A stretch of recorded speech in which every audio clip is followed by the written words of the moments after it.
Hello. Welcome to tonight's bedtime story by Lucid Tales. I hope your day has been bright and full of joy.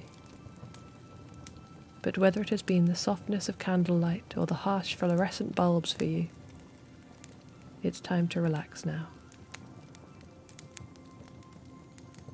Find somewhere comfortable, maybe your bed or a favourite armchair, and make sure you're ready for sleep. Close your eyes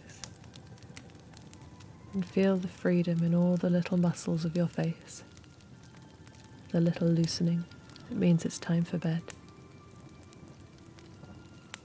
Tonight's story is The Little Fir Tree by Hans Christian Andersen.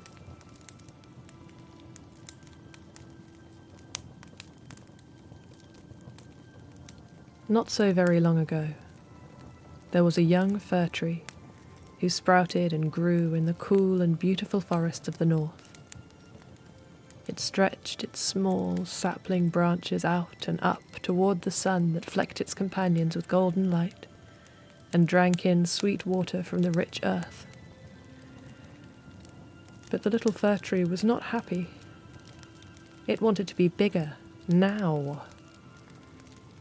It was surrounded by tall, strong trees, and it longed to be as mighty and great as they were one day.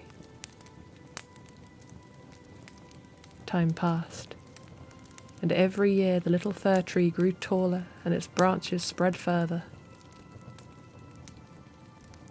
"Maybe I will be cut down," said the tree to itself, "like the biggest trees.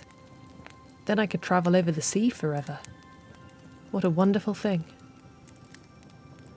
The geese on their travels had seen many things, and had told the little tree that many of the greatest fir trees were cut down and made into masts for the men's ships that travelled the world. The fir tree thought it sounded very fine. But every year, just as it reached the coldest time of the year, smaller trees were cut down too. The sparrows told the tree that these small trees were taken into people's homes and decorated with toys and jewels and candles. That sounded even better to the little fir tree. It could see the world sooner. But the sparrows did not know what happened to the trees after Christmas.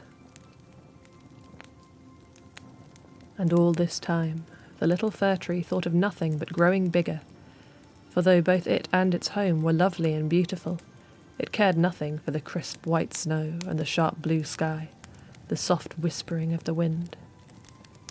All it wanted was to be grown and gone, gone, gone. Of course, the little fir tree did grow, but before it reached so very tall, the next Christmas it was cut down and taken away into the marketplace of a town. Within a day it was chosen by a family with bright, happy eyes and cheeks ruddy from the cold, and carried home over the father's shoulder. They placed the little fir tree in a stand in their grandest room, and decorated it with candles, ornaments, and presents. How proud it felt to look so beautiful and bring such joy. But it could not stop wondering what might happen next, on Christmas Day, and so it did not notice the happiness right then. On Christmas Day, the children rushed in excitedly to open their presents, and they danced and sang around the tree. The little fir tree felt so merry it could burst. But only for a moment, because then it started thinking, "I wonder when we will do this again tomorrow." But of course, once Christmas Day had come and gone, the tree went back to being just a pretty decoration. But even then the tree did not simply enjoy the peaceful, warm place it was now in. It just wondered what would come next. On 12th night, the family came in with their boxes and wrappings, and the tree felt excited that perhaps they were preparing to wrap more presents and to dance with it again. But instead they started removing the candles and ornaments from the tree's browning branches and putting them carefully away again. Then the tree was taken to a dark storeroom, full of old boxes and forgotten items. Of all the fine decorations, only the golden star at its highest branch remained. For a time the tree was lonely, and thought wistfully of the whispering wind and sharp blue sky of the forest, and the warmth and joy on Christmas Day. Some mice came to keep the little tree company, and to hear of its life in the forest and all it had done in the great house. For a short time the tree was happy, talking to the mice about its life, but it could not last. Too soon it started wondering what would be coming next, and missing what had come before.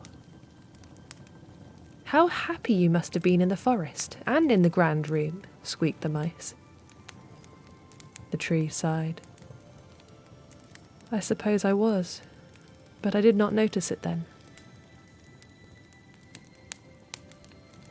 Some months later, when the little fir tree was brown and dried and had dropped most of its needles, it was taken outside into the yard, where a little boy climbed on it and broke its brittle branches to remove the golden star from the top.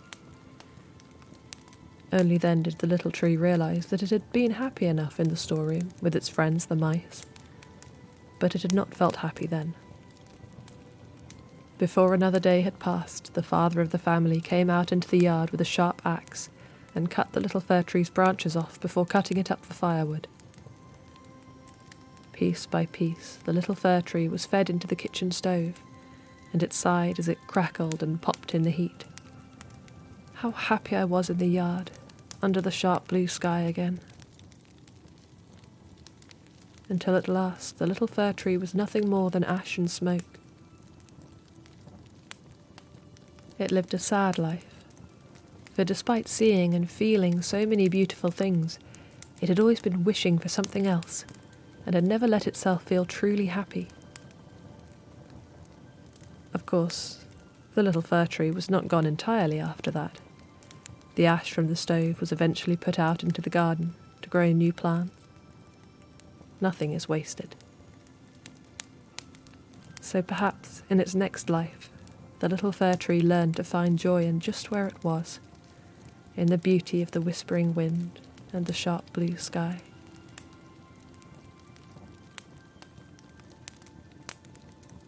Good night. Sleep well. And I will see you tomorrow for another bedtime story.